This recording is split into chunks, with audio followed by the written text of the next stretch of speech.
Мұқан қарияның ауруханаға түскеніне бір айдың жүзі болып қалды. Осы уақыт ішінде қарттың көңілін күдікке толы мазаң ойлар қинап, санасын сарсытып бітті.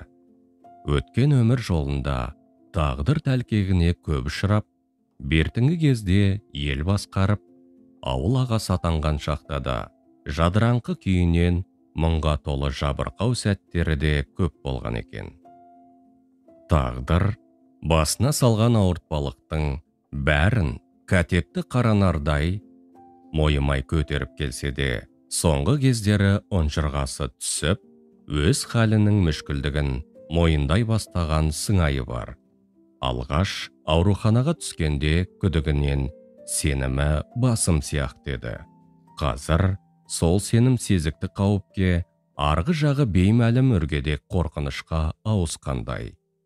Емдеуші дәрігер әр келген сайын көңіліне үміт отын жағып кетсе де, белең алған түйткілді күдік еңсесін басып, мұны мүлде тұқыртып жіберді. Бүгінде жанында жатқан өзі сияқты кәрілі жасты науқастармен әңгіме дүкен құрып отыр еді, сыртта бұған адамдар келіп тұрғанын айтып, палатаға кезекші мейірбике кірді. Орнынан екі ұмтылып барып, әзер тұрған қария қиралаңдай басып, сыртқы есікке беттеді. Ұзын дәлізді кесіп өтіп, есікке жеткенше екі иінінен дем алып, қатты шаршап қалды. Келгендердің бірі өзінің ескі көз танысы Секенде, екіншісі ерін үстімен шықшытына сақал мұрты жаңа тебіндеп шығып келе жатқан жылы жүзді талдырмаш бозбала екен.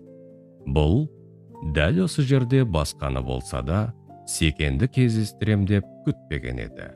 Өйткені өле қалсам қабірім қатар жатпасын деп тілейтін, өзінің суқаны сүймейтін бір адам болса, ол нақ осы Секенді.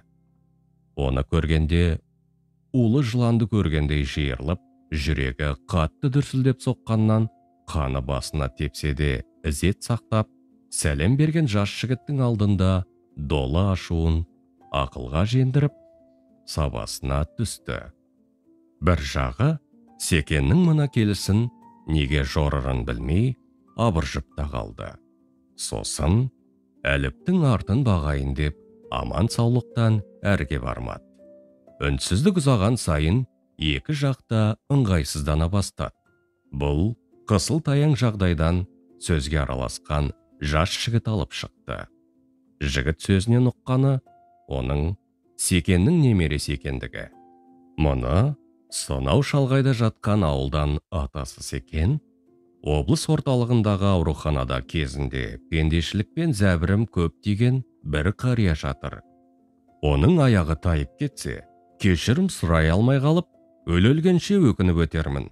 Соның халін біліп қолын алып қайтуға баруымыз керек деп, қояр да қоймай зорланғандай болып алып шығыпты. Аудан орталығындағы құрылысшылар бригадасында жұмыс істейтін жас жігіт жақын арада отан алдындағы азаматтық парызын өтеу үшін әскер қатарына аттанбақшы екен. Мұқан өзіне науқасынан тезірек айығып кетуін тілеп, енді біраз күннен кейін алыс сапарға жол жүргелі тұрған жас жігітке шын жүрегінен алғыс айтып, оған сәт сапар тіледі. Тағы да үнсіздік орын алды. Келгеннен бері ләм деп жағашпаған Секен, енді ғана қатты ұйқыдан шошып оянған жандай оқыс алға ұмтылып кеп, тарамыс саусақтарымен мұның қолын шеңгелдей ұстағанда, денесін жылан шағып алғандай дір ете түсті. Басы зеңіп, құлағы шуға толып кетті. Оны босап, иығынан мың батпан ауыр салмақ басқандай аяғы бүгіле берді. Тынысы тарылып, «Мұқа, кешір, салауат Мұқа» деп кемсеңдеген Секеннің тарамыс саусақтарының шеңгелінен әлсіз қолдарын босата алмай шалқалай бергенін білет. Арғы жағы өң мен түстей беймәлім дүние. Есін палатада бір-ақ жиды. Жанында Мана өзін шақыруға келген киіктің лағындай нәзік, аққұба, өңді мейірбике қыз отыр. Байғұс бала тым сезімтал, басқаның қайғысына жүрегі езіліп тұратын ақ күйрек жан. Қазірде аялы жанары жасқа толып, бойындағы сезім толқынысын баса алмай отыр. Осы ауруханаға түскелі мазмұнды әңгімесімен, салиқалы ой пікірімен, байсалды мінезімен, маңайындағыларды былай қойып, емдеуші дәрігерлердің өзін еркіне бағындырып, барша жұрттың ілтипатына бөленіп жүрген қария есіне кіргенде ғана қыздың бетіне қан жүгіріп, қуанышын жасыра алмай қымсына күлімсіреді. Мейірбике мұқаңа қозғалмай жатуы тиіс екенін шегелі ескертіп, қарттың көңіл күйі бір қалыпқа түстау деген мезетте келесі палатаға кетті. Қызды көзімен ұзатып салған қарт біраз уақыт үн-түнсіз жатып, тек сәлден кейін ғана есіне бағанағы кездесуді түсірді. Жүрегі құрғыр аттай тулап, көңіл күйі қайтадан нілдей бұзылды. Бүйте берсе тағы да есінен танып қалуы мүмкін екенін түйсінген қария, өзін өзі әзер тежеп, бойындағы қобалжу дірілін басты. Көзін тарс жұмып, анда-санда шаншып қалып жатқан жүрек тұсын ұстап, едәуір уақыт қимылсыз жатты. Көз алдында әртүрлі елестер ойқастай көлбеңдеді.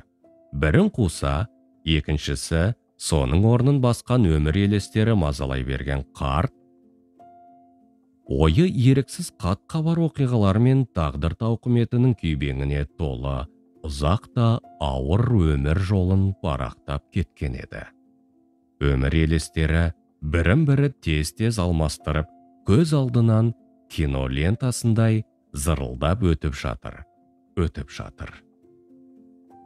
Ойлап отырса, мұның осы күнге дейін жер басып өткізген ғұмыры бірнеше кісінің тағдырына пара-пар екен.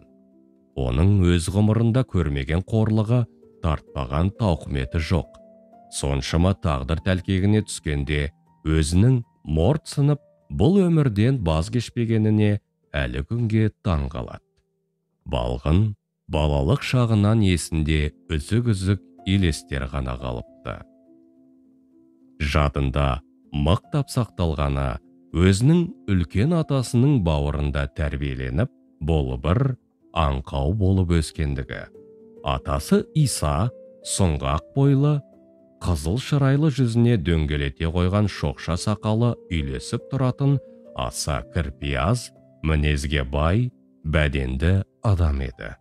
Ол бүкіл Қаратай еліне шешендігімен бірге қарақылды қақ жарған әділдігімен де аты шыққан жан болатын. Баршаға жағар биязы мінез құлқымен, ақиқаттан аттап қия баспайтын турашылдығымен туысын қойып жатқа сыйлы болған Исекең, Әбдікерім болыстың 12 биінің бірі болғанды. Ойын баласы кезінде бұл атасымен еріп барған бір кезінде сол Әбдікерім болысты өз көзімен көрді де. Болыс еңсегей бойлы, түрі сұсты, жанары адамның ту сыртына тесіп өтіп кетердей өткір екен. Бұлайғы жұртты оның қайсы бір дау-дамайға толы қиын мәселелерді талқылап қарағанда, малдасын құрған күйі күні бойы бір орында тапжылмастан отыруға дәті жететін төзімділігі тәнт ететін.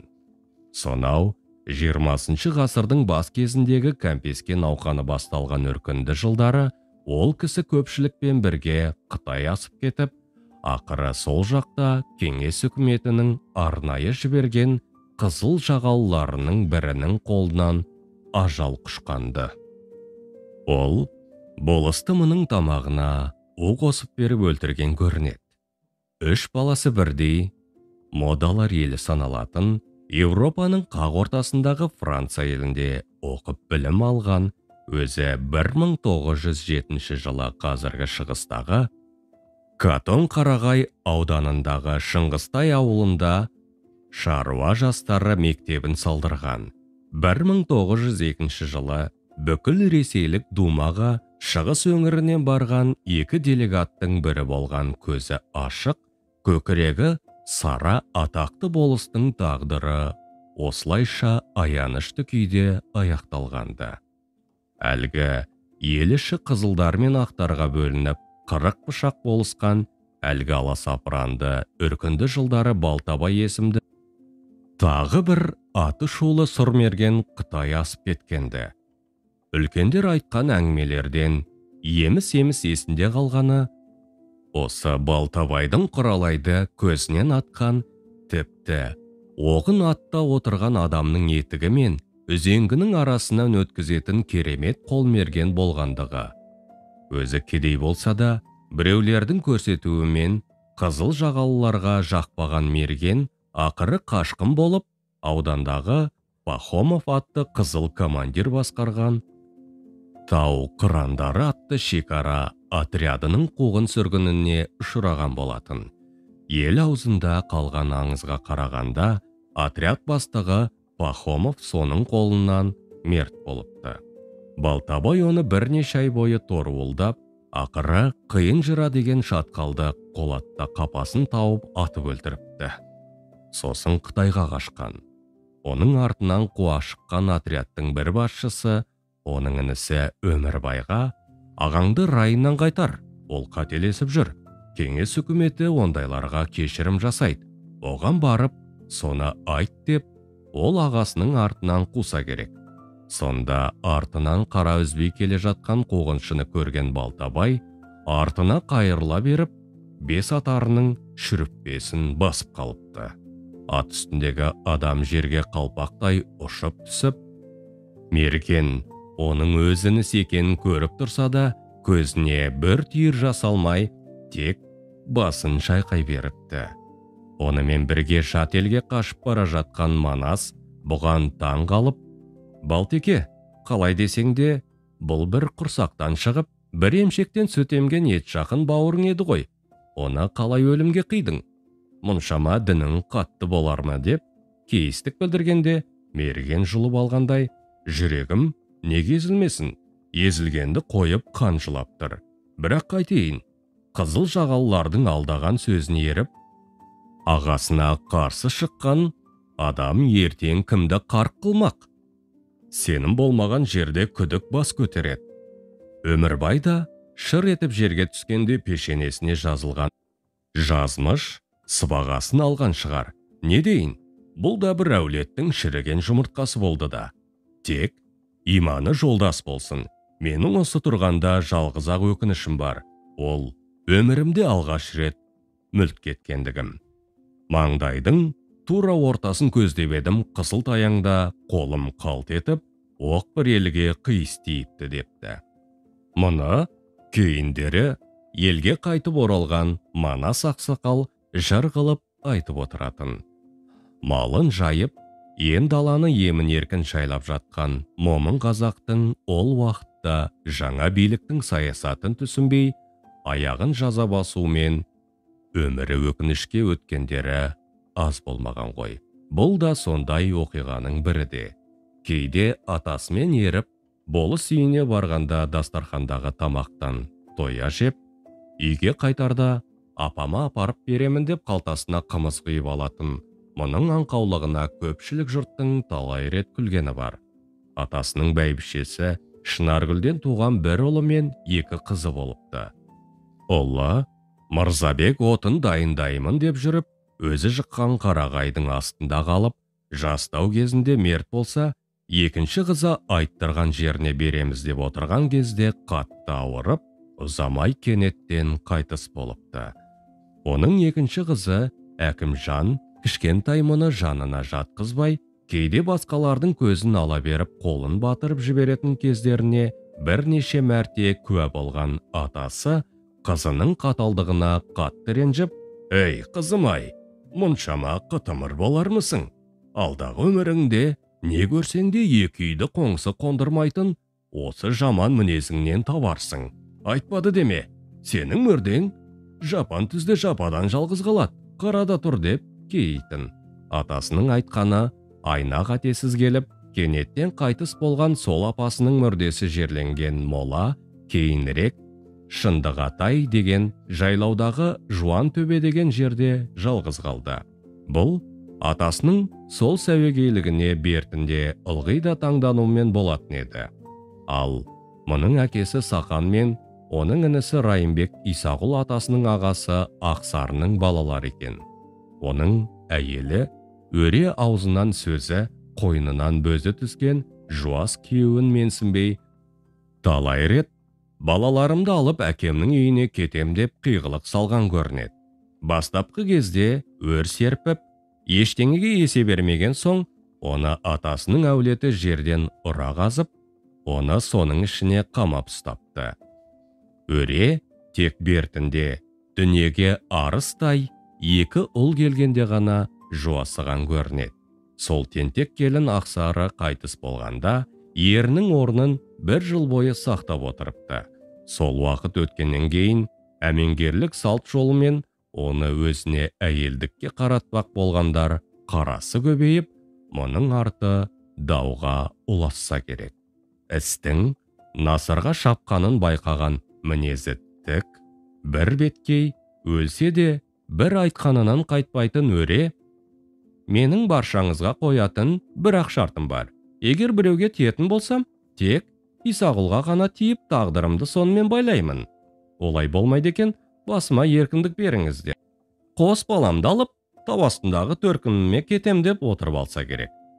Келіннің бір беткей қайсарлығынан жақсы хабардар туған туысқандар ақылдаса келе, ақыры екі ұлды нағашы жұртқа жібермесі үшін Ақсарының жесірін Исағұлға қосса керек.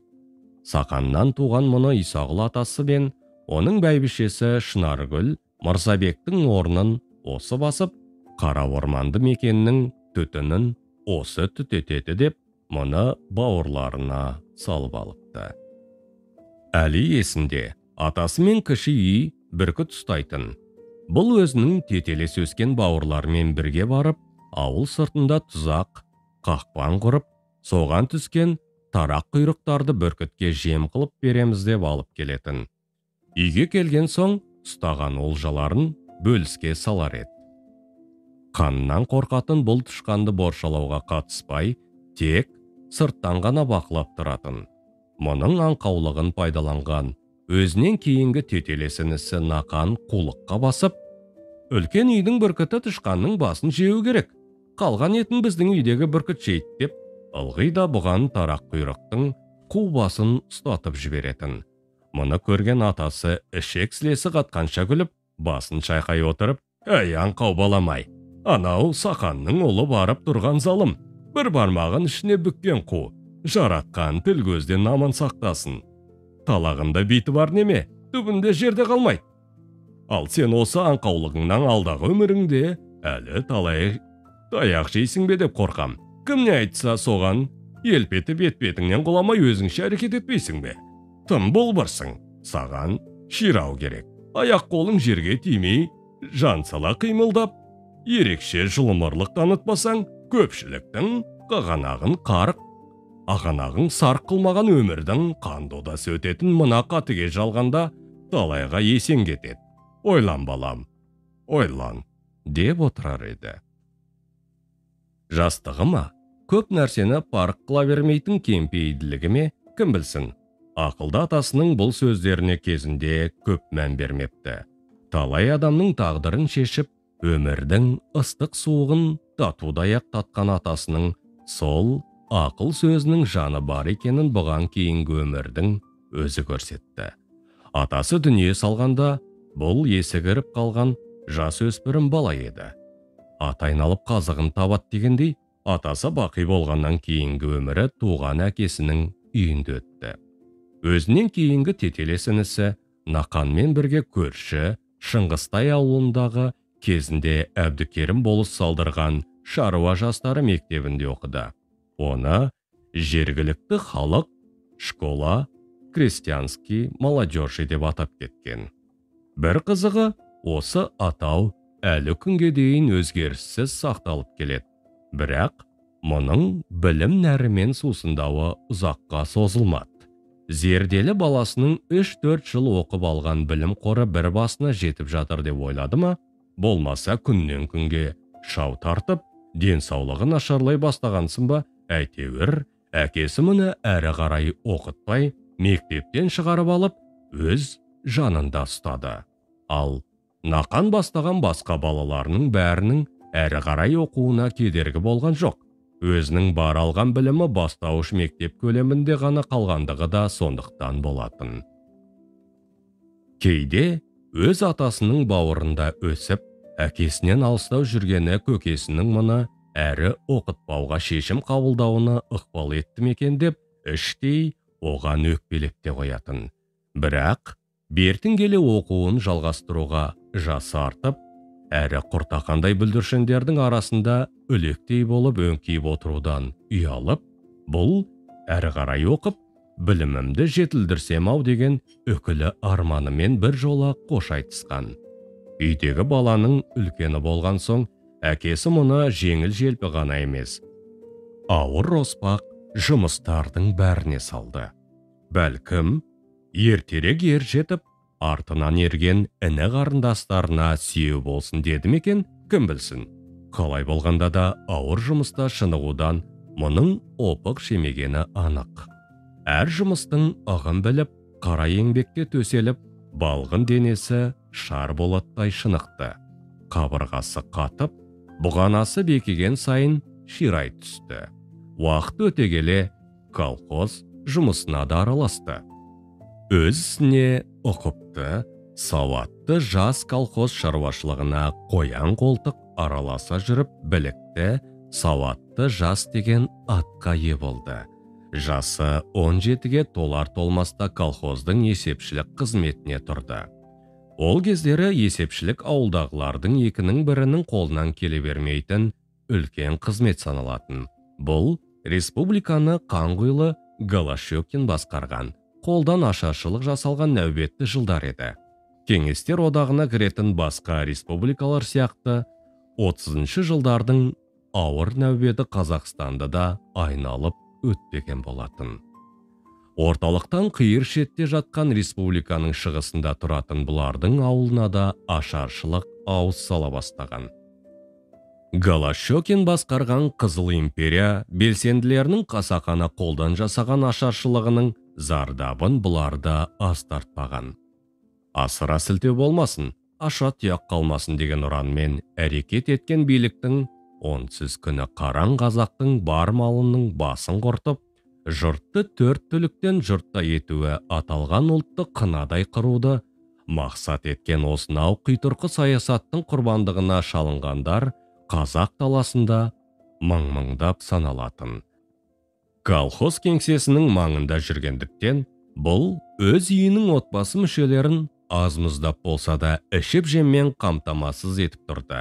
Рас, анау айтқандай аста-төк ырғын молшылық болмаса да, құрсақ жұбатарлықтай су-суан мен тамақты тауып тұрғаны анық еді.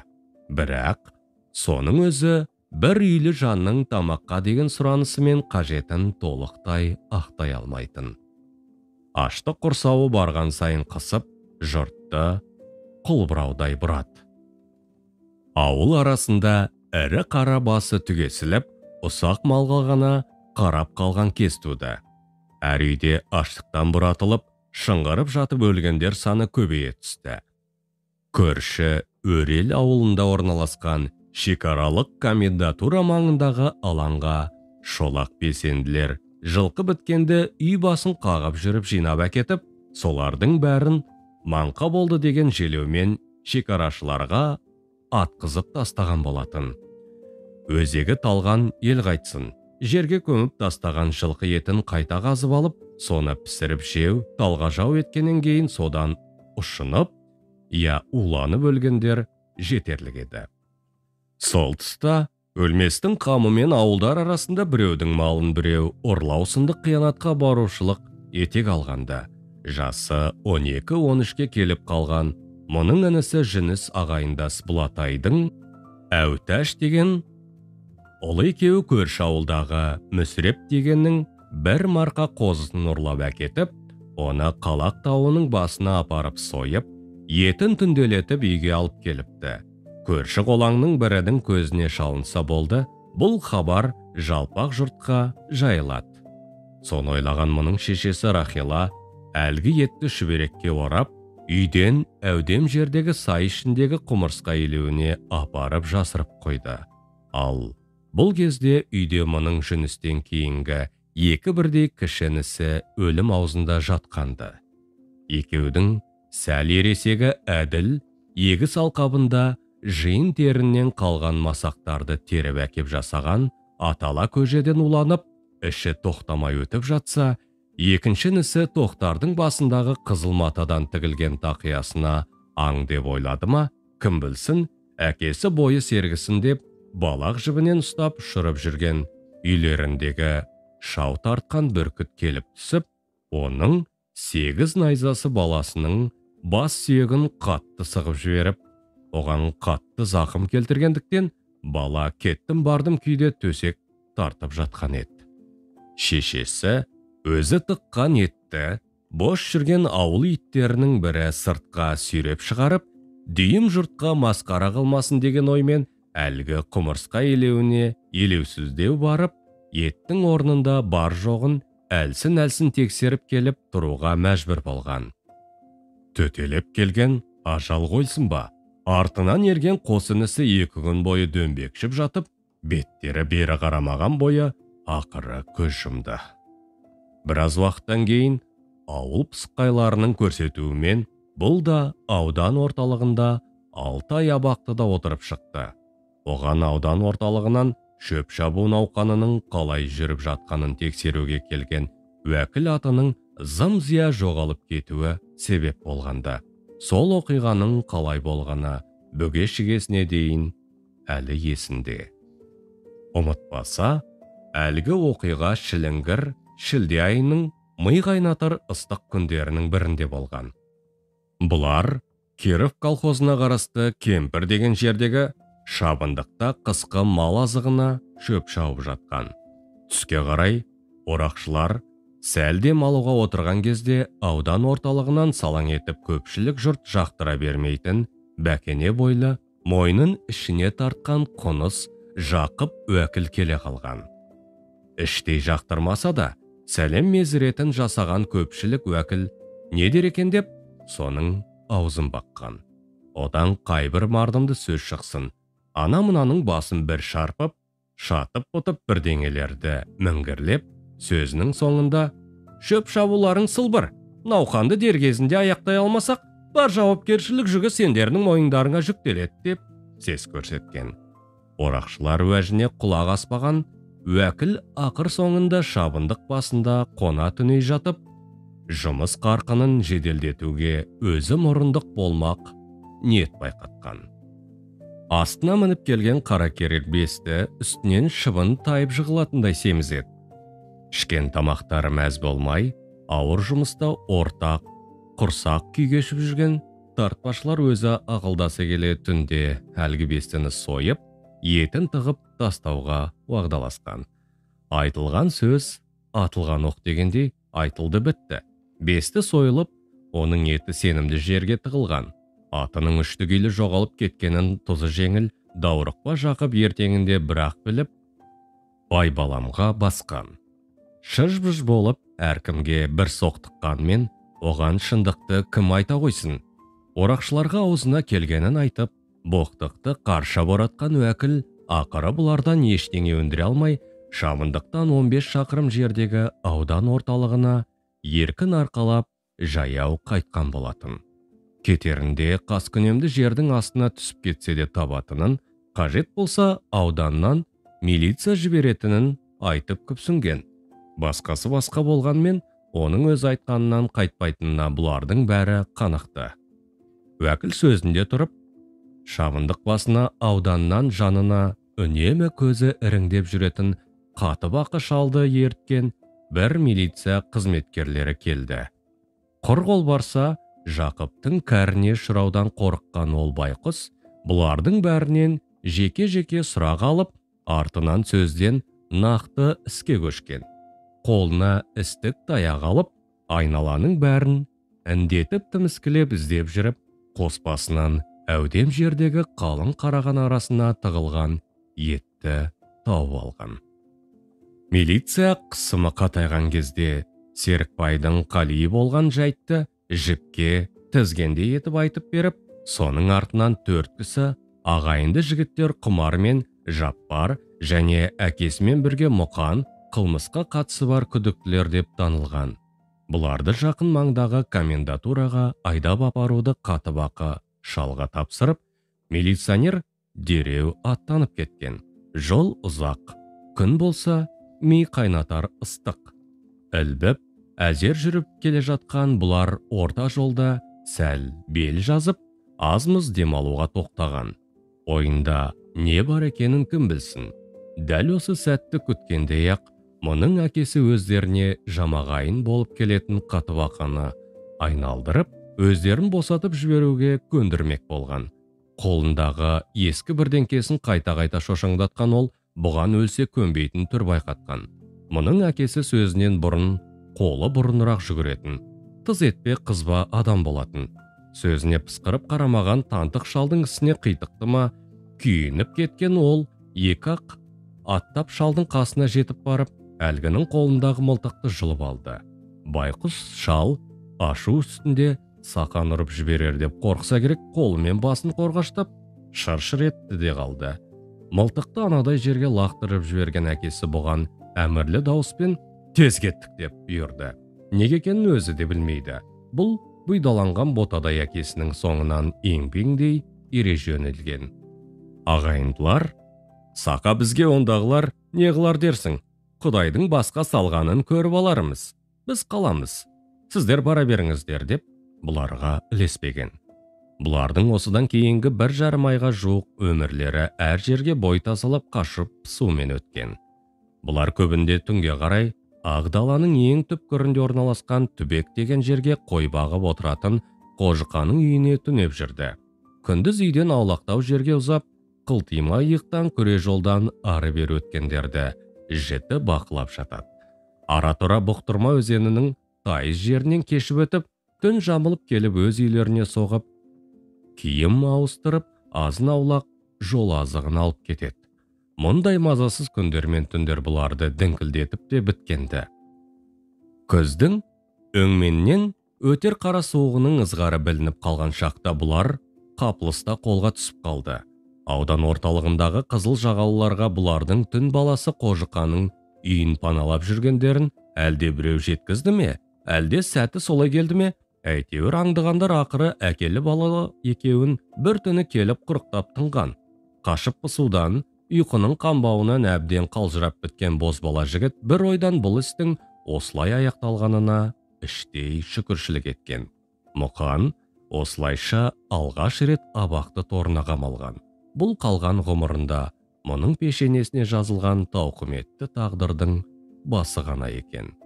Аудан орталығындағы абақтыда әлгі екі ағайындылар да отыратын болды. Құдайдан қорықты ма, бойларындағы ар-ұят оянды ма, кім білсін. Жеме-жемге келгенде әлгілер бар кінәні Мұқан мен өздерінің мойындарын алғанмен, әкесіне қысастық жасамай, оған тағылған айыптың жеңілдеуіне сәлде болса септіктерін тигізген болатын. Аудандық ішкі істер бөліміндегілер де дімкәс әкесін торға қамағаннан түк шықпайды деп ойласа керек. 2 аптадан кейін оны босатып, қалған үшеуін темір тор ішінде қалдырған. Тексеру барысында ағайындылар айтқандарынан қайтпай, бұлар ақыры кінәларын мойындағанды. Мұқанның бұл іске еш қатысы болмаса да, қылмыстың аты қылмыс, қолмен істегенді мойынмен көтеруге тура келген. Бұдан кейін Мұқан облыс орталығы Өскеменнің түрмесінде 6 ай бойы сарғайып жатты.